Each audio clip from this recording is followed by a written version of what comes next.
اعوذ باللہ من الشیطان الرجیم بسم اللہ الرحمن الرحیم۔ رحمت للعالمین کی مدد سرائی کا سلیقہ ہمیں قرآن کریم سے ملتا ہے۔ جب قرآن مصطفیٰ کے چہرے کی بات کرتا ہے تو وضوح کہتا ہوا دکھائی پڑتا ہے۔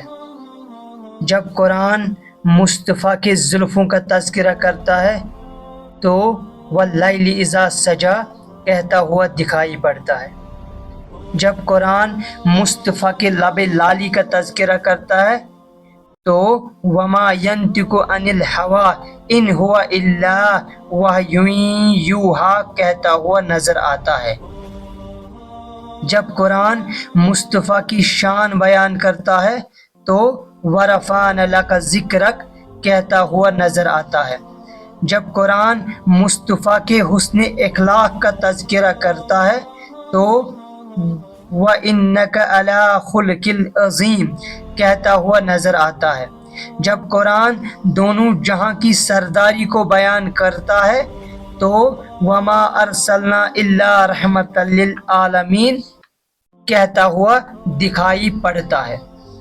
قرآن کریم کے بعد نعت گوئی کا سلیقہ ہمیں عربی شاعری سے آتا ہے۔ عربی شاعری میں ایک شاعر جنہیں حضرت حسان ابن ثابت رضی اللہ تعالی عنہ کہا جاتا ہے۔ حضرت حسان ابن ثابت رضی اللہ تعالی عنہ دنیا کے تمام نعت گو اور نعت کے میدان میں قدم رکھنے والے حضرت حسان ابن ثابت رضی اللہ تعالی عنہ کو اپنا امام مانتے ہیں۔ حضرت حسان ابن ثابت رضی اللہ تعالی عنہ نے نبی کریم صلی اللہ علیہ وسلم کی شان میں کہا وَأَحْسَنُ مِنْكَ لَمْ تَرَ قَطُّ عَيْنِي وَأَجْمَلُ مِنْكَ لَمْ تَلِدِ النِّسَاءُ خُلِقَتْ مُبَرَّأً مِنْ كُلِّ عیب كَأَنَّكَ قَدْ خُلِقْتَ كَمَا تَشَاءُ۔ عربی شاعری کے بعد جب ہم فارسی شاعری کو دیکھتے ہیں ہمیں شیخ سعدی شیرازی رحمۃ اللہ علیہ نظر آتے ہیں۔ وہ کہتے ہیں ہزار بار بشویم دہنز مشکو گلاب، ہزار بار بشویم دہنز مشکو گلاب، ہنوز نامے تو گفتن کمال بے ادبی است۔ ہزاروں بار اپنی زبان کو مشک عنبر سے دھلنے کے بعد آپ کا نام مبارک لینا میں بے ادبی محسوس کرتا ہوں۔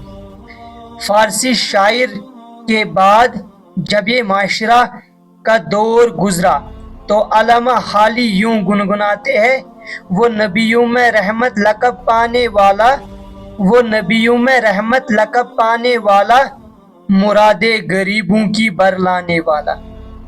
علامہ اقبال جب نبی کی شان میں قصیدے پڑھتے ہیں تو کہتے ہیں وہ دانائی سبل ختم الرسل مولائی کل جس نے، وہ دانائی سبل ختم الرسل مولائی کل جس نے، غبارے راہ کو بخشا فروغ وادی سینہ، نگاہ عشق مستی میں وہی اول وہی آخر، نگاہ عشق مستی میں وہی اول وہی آخر، وہی قرآن وہی فرقان وہی یاسین وہی طٰہٰ۔